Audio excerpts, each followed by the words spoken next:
Honorable members, I welcome you to this sitting. We have now from the report from the Committee of Health ready as the final report of the committee on ministerial policy statements and budget estimates.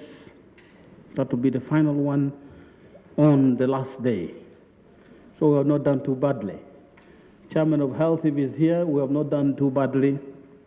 We should be able to finish with this and conclude. Honorable members, you heard of the accident that happened to two of our honorable members of parliament. The Honorable Anthony Akol got a bad accident coming from Gulu around Kiriandongo.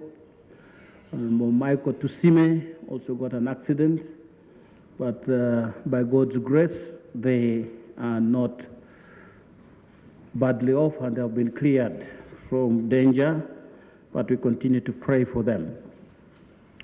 Honorable members, you are also aware that a few days back we received the Speaker of Parliament back to this building.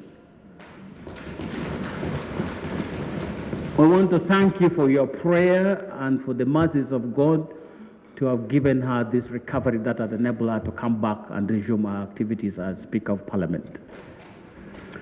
We want to thank you for your prayers and spiritual support to her and the family that has given her the strength to fight whatever was disturbing her and come back in full force, knowing that the whole Parliament is praying for her, the whole country is praying for her. So thank you. Thank you very much, honorable members. Now, on behalf of the Parliament and staff, and I take this opportunity to also, in this capacity, representing this People's Representative House, on the behalf of the people of this country, we want to wish the Honorable Speaker very, very, very speedy recovery and total recovery, so that she can come back and do the things she does best, helping with the activities of this House and chairing the proceedings of this House. So we're delighted that she's back, and at an appropriate time, we'll be giving her the necessary thank yous and support that she needs to give her full recovery. Honorable members, we have now the next stage of the budget.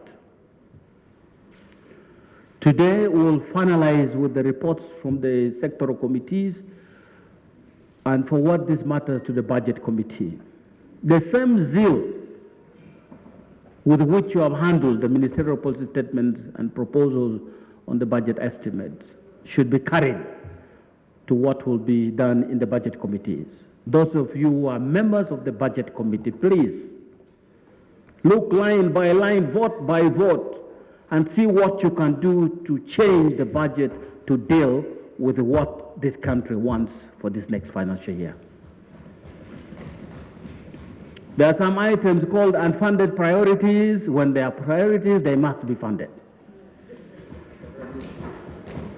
I think to say unfunded priority is a complete mix-up of words that cannot be permitted by this House.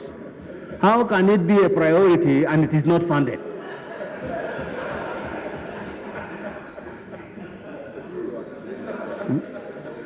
It doesn't make sense to me. I don't know whether it makes sense to you that you can have priorities which you call unfunded.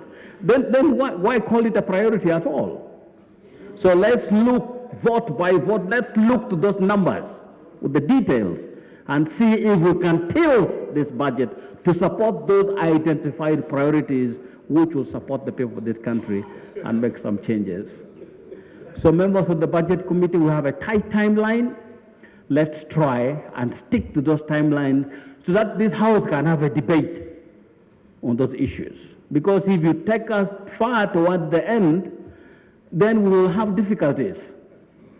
Again, it will be like the reports of the committees on the ministerial policy statement and budget estimates. There will be no time for us to debate. But if you conclude the budget, the committee on the budget concludes early enough, then we'll have sufficient time to have discussions about this thing. The Happy thing that I want to report to the House is that the Finance Committee has finished with all the revenue bills, and they're on the order paper today.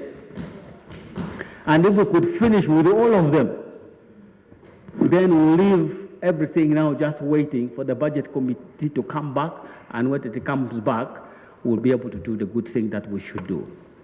Secondly, we still have bills that are urgent that we should also handle.